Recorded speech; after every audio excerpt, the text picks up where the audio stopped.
warahmatullahi wabarakatuh. Halo teman-teman, kenalin namaku Giska. Pada video kali ini kita akan membahas mengenai salah satu penyakit dari regeneratif. Sebelum itu, kalian tahu nggak sih penyakit regeneratif itu apa? Penyakit regeneratif adalah suatu kondisi penyakit di mana jaringan atau organ manusia mengalami regenerasi sel manusia untuk menjadi fungsi organ yang normal. Dalam video kali ini, kita akan membahas salah satu penyakit regeneratif. Pastinya kalian sudah penasaran kan? Yuk simak video ini. Setelah teman-teman membahas mengenai pengertian dari penyakit regeneratif, selanjutnya kita akan membahas mengenai salah satu penyakit regeneratif, yaitu cedera sumsum tulang belakang atau spinal cord injury atau yang biasa disingkat dengan SCI. SCI adalah segala kerusakan pada sumsum tulang belakang. Seringkali penyakit ini disebabkan oleh trauma. Namun penyebab lainnya itu karena pertumbuhan abnormal dan infeksi. SCI juga dapat menyebabkan efek jangka panjang bagi kehidupan, di mana seseorang dapat kehilangan sebagian atau semua fungsi otot dan sensasi. Jika cedera terjadi di leher, maka kedua lengan dan kaki dapat lumpuh total.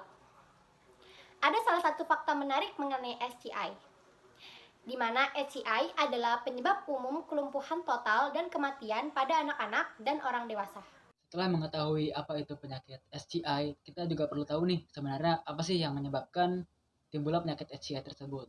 Jadi spinal cord injury ini timbul umumnya akibat trauma. Trauma sendiri bisa timbul karena disebabkan beberapa faktor. Contohnya seperti tindak kekerasan yang mengenai sumsum tulang belakang, lalu olahraga yang ekstrim, lalu kecelakaan dan juga terjatuh misalnya yang mengakibatkan benturan langsung kepada daerah sumsum tulang belakang atau bagian daerah vertebra kita.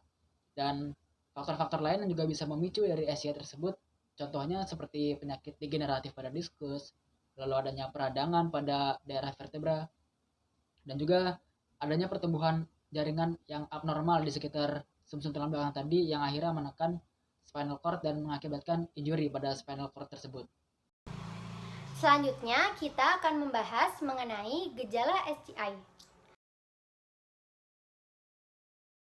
Gejala SCI bergantung pada bagian sumsum tulang belakang yang rusak serta jenis cedera, baik total maupun tidak total. Di mana gejala SCI diantaranya adalah yang pertama, kehilangan sensasi parsial atau total, fungsi otot parsial atau total, kendali kandung kemih dan usus, serta fungsi seksual normal. Yang kedua, kesulitan bernapas apabila cedera SCI terjadi di bagian leher atas.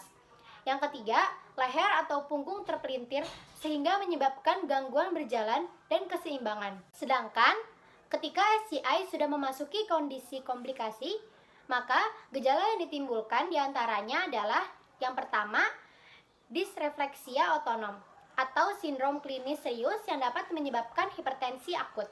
Yang kedua, gangguan pernapasan, meningkatkan risiko infeksi pernapasan dan edema paru.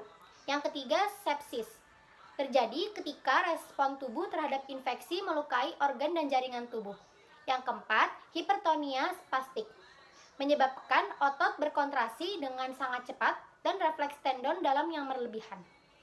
Lalu sebenarnya bagaimana sih proses regenerasi pada orang yang mengalami spinal cord injury? Jadi sebagaimana kita tahu, penderita spinal cord injury ini pasti akan mengalami kelumpuhan dengan jangka panjang, dan itu keparahannya tergantung pada di mana dia terkena injury tersebut. Dan regenerasi pada spinal cord itu tidak semudah dibayangkan dan tidak secepat yang dipikirkan. Karena tidak secara langsung spinal cord yang mengalami injury itu bisa melekat atau meregenerasi dengan jaringan yang di atasnya.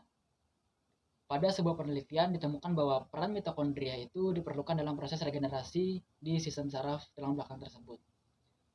Mitokondria ini memiliki suatu perlekatan atau tempat dia berada di dalam sel saraf itu bernama sintofilin. Sintofilin ini pada terjadi injury, dia akan mencegah agar mitokondria tersebut bergerak ke arah spinal cord yang mengalami injury tersebut, sehingga mitokondria tetap bisa menghasilkan energi tanpa harus mengalami kerusakan karena injury yang ada. Pada penelitian menggunakan tikus juga sintofilin tersebut sangat bermanfaat pada proses regenerasi. Jadi proses regenerasinya itu akan menumbuhkan sel-sel saraf baru melewati jaringan yang mengalami injury.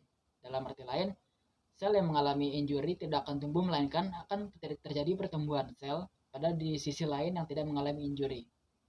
Dan penelitian lain mengungkap untuk mempercepat proses regenerasi pada sumsum tulang belakang atau spinal cord ini yang mengalami injury, ditemukan suatu potensi yang bisa digali lebih dalam lagi untuk percepatan regenerasinya, yaitu menggunakan terapi sel punca atau stem cells. Jadi dengan terapi sel punca ini diharapkan akan terjadi percepatan proses regenerasi dan mencegah kematian sel yang lebih parah akibat injury pada spinal cord, sehingga regenerasi pada spinal cord yang mengalami SCI itu bisa berjalan lebih cepat dan hasilnya juga lebih baik daripada sebelumnya.